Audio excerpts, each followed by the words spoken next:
metaphor, I feel like we've been born on third base here.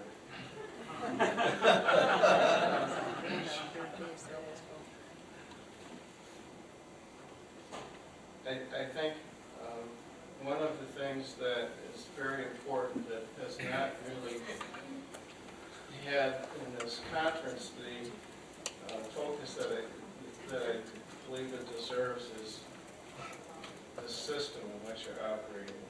And that's why I feel really blessed to be dealing with these issues in Minnesota, because we started out with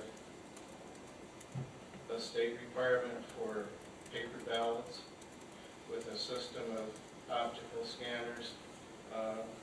They are not allowed to be interconnected, not allowed to be connected to the internet or to have any transmission capability until after the polls are closed and the results are printed. I wasn't familiar with the term hot and cold audit, but after I realized what we were talking about, geez, we have that. We have a provision in Minnesota not only for the audit, but also provision requiring the hot audits are conducted by the local election officials.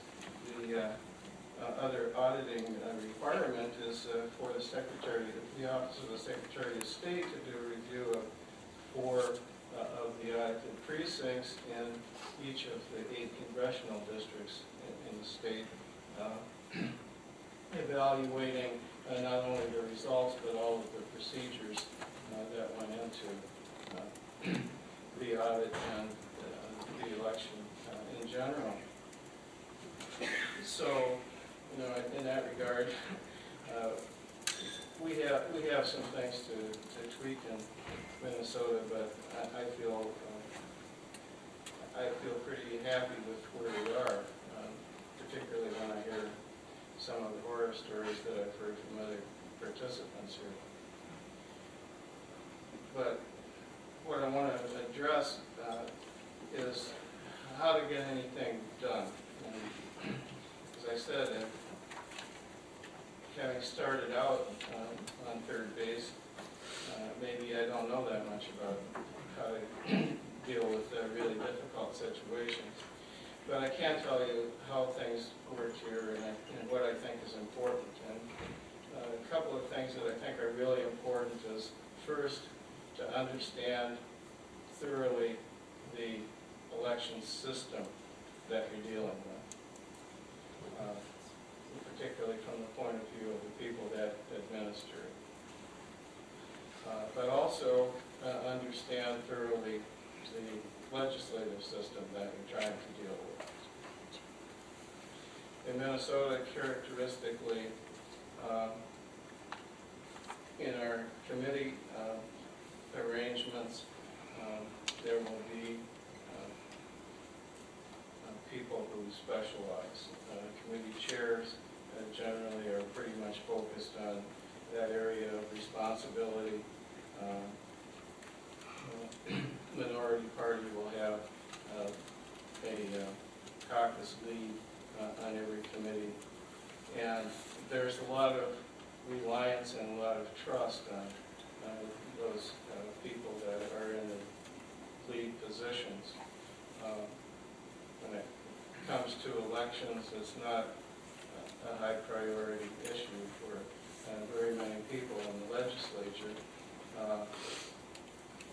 which may be a bad thing, but in terms of getting something done, it's not necessarily a bad thing, because what I found when I took up the issue of post-election audits and tried to sell it was that it wasn't all that difficult, because nobody was paying attention. That's how I got involved in it in the first place. You know, I became aware of the issue. I said, God, isn't anybody paying any attention to this? And you know, people said, well, you are.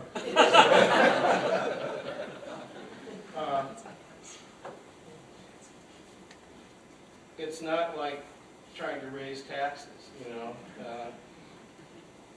we have some issues in that regard in Minnesota right now, like for instance a transportation bill that would raise taxes, and there are a lot of people that think that that's a good idea, and there are a lot of people that think it's the worst thing that could possibly happen. But with the elections issues, you have advocates that understand the issue and are really pushing for it, but in my experience, particularly starting with the system that we have in Minnesota, there's not a big pushback on the other side. There's not a great or significant, or perhaps any at all, of the electorate saying, oh, we don't want to do this. They're just not paying attention to it at all. They don't know why we should do it in the first place, and really most of the pushback comes from the people that are stuck with doing the work, the people that are administering the elections, and that's really where the sell has to be. You have to make sure that you understand their concerns and do the best that you can to accommodate them. I didn't find in the legislative process that it really was all that difficult, although one thing that I would suggest to anybody that's trying to push bills through the legislature is that you need to be patient. What actually happened in Minnesota was the very first audit provision that I managed to get passed, I kind of squeezed in at the last minute in conference committee, of which I was a member. I had tried to convince the conferees that this was a good idea. They weren't really familiar with it. They were somewhat skeptical, and the only way I could get them to accept it was to put a sunset on the provision that would have sunsetted the bill, taken it out of law after one election cycle. Then the next session, it came back and did away with the sunset provision.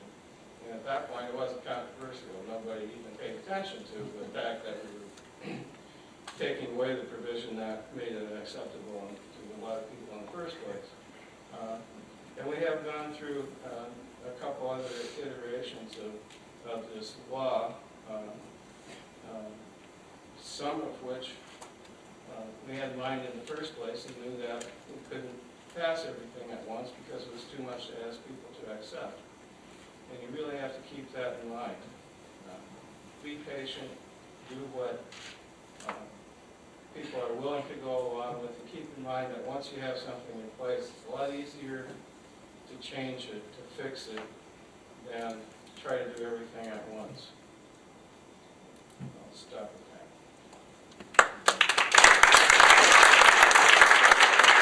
Especially since Jenny couldn't be with us, a couple of thoughts, and then we'll open it up to some questions. One of the things I think is most important that we're talking about is how important it is to have groups that have traditionally sort of been adversarial talk to each other. And coming together in this summit is an important step, being face-to-face in the state, establishing a relationship that's a personal relationship, like Cisco said. All those are steps that I think we sometimes overlook, or we sometimes get sort of head up in a particular position and start digging heels in.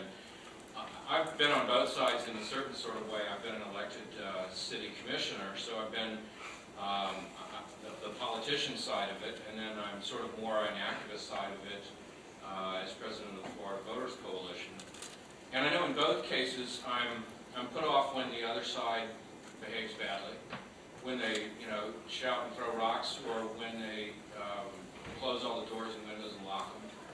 And so I try to remember not to do that myself, and I think that's really, really important for us to do. So we'll go back to Florida and work together to get this done in 2008, and I'm sure we'll find there's a lot of pushback.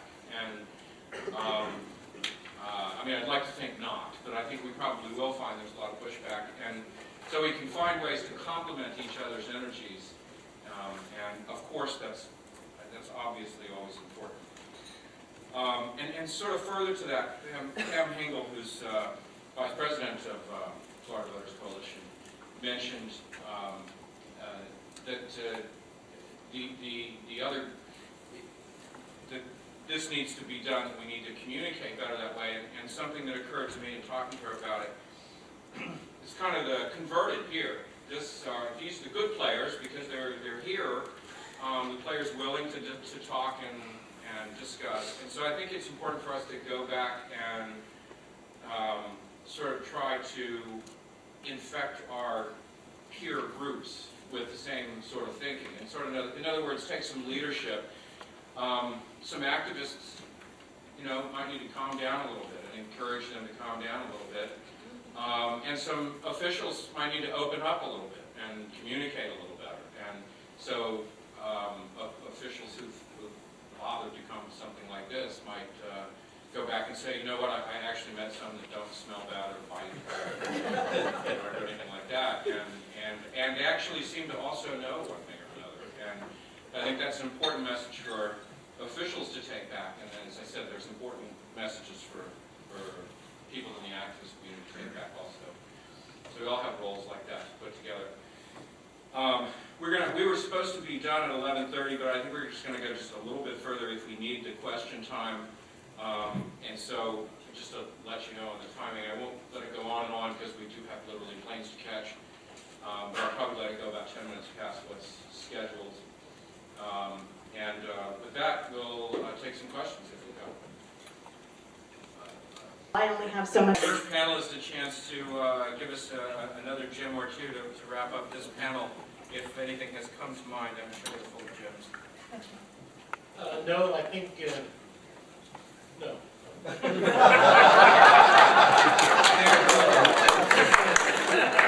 She knows when to be quiet. Usually, sometimes we know when not to speak further to the judge. But I was prepared to just give you a summary of what I thought was essential. And 4 points is, from the advocacy point of view, you should be part of a broad-based coalition and make sure that you are working with the traditional civil rights organizations that have worked very hard on enfranchisement issues and for whatever reason have not been part historically of this group of people. Secondly, very important, your relationship with local election officials and to work out, though the bill will be really setting forth policies and parameters of the audit.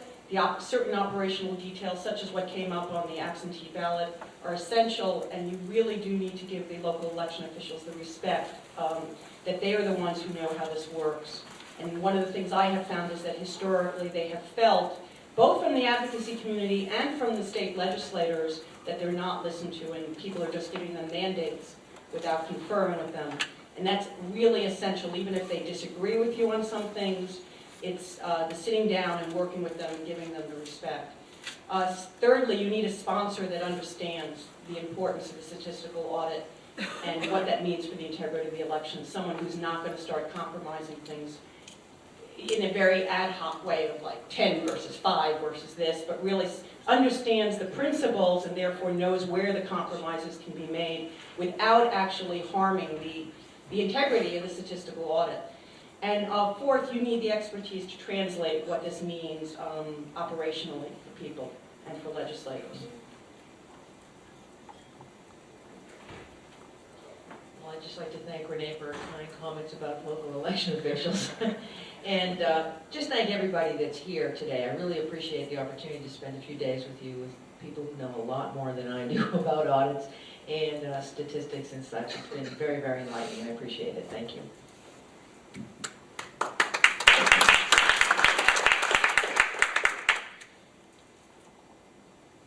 I just want to repeat what I think is really important, and that is understand the process. Understand the entire elections process that you're trying to deal with. A lot of you, I think, are in the situation of trying to make a silk purse out of the proverbial sow's ear. It's a lot easier if you start with the proper materials that you need. I don't know how you can conduct audits in some of these systems, frankly. So you gotta pay attention to the system, to the process, and likewise with the legislative process. Understand how that works, how things happen, who you need to talk to. You don't have to convince the entire legislature on many issues. You need to find a couple of key people that are willing to listen and understand and work with them and let them do the rest of the work. Pay attention to the process.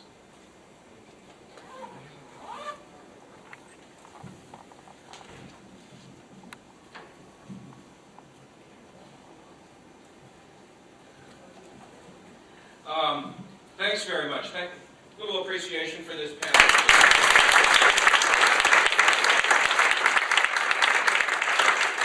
Thank you.